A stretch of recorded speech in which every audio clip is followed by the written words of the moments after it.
All right, ladies and gentlemen, boys and girls, it is I, Dave, the Real Music Observer, observing real music in real time for real people just like you and just like me. About an hour ago, Lindsey Buckingham tweeted out a really nice picture of himself and Christine McVie. This time last year, they were wrapping up the Buckingham McVie tour, which probably should have been a Fleetwood Mac tour. The album they released probably should have been a Fleetwood Mac album. Folks, it's a super high quality record, and if you haven't heard it or listened to it, spend some time with it. It will certainly solidify the idea that Lindsey Buckingham is the brilliant genius architect of this entire thing. Tweeting that picture out, he basically says the collaboration was one of the most rewarding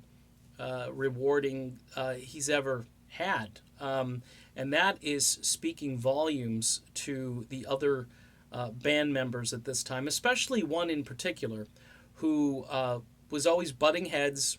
And look, this creative process, everybody was always remarking, and the journalists like to say that drama is good for creativity. It might have helped on rumors, but that kind of drama was just material for lyrics, really good lyrics, and I'm sure it inspired some manic and crazy guitars from Lindsey and just set a certain tone and mood. And you can't really keep trying to recapture that.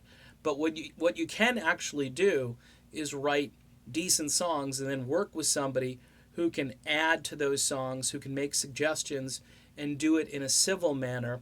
Also, it shows a level of trust from Christine McVie, who isn't trying to play, I can do better than you can on this, or I don't want you to steal my thunder.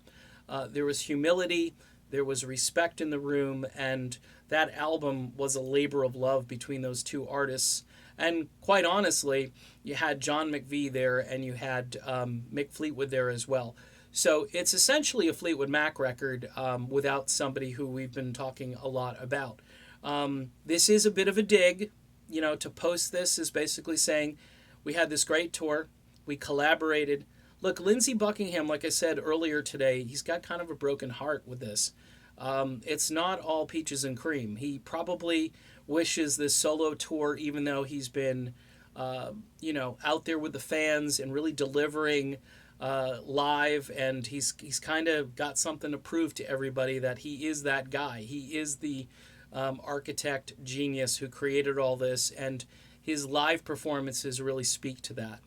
But looking back at last year, I think he's probably wishing he could go back in a time capsule and do that again, and maybe, I don't know, maybe do some preemptive work in trying to secure his place in Fleetwood Mac, which never, ever should have been at risk in the first place. Okay, done with this video. Nice picture. I'll see if I can post it with this video as a thumbnail. Talk to you soon.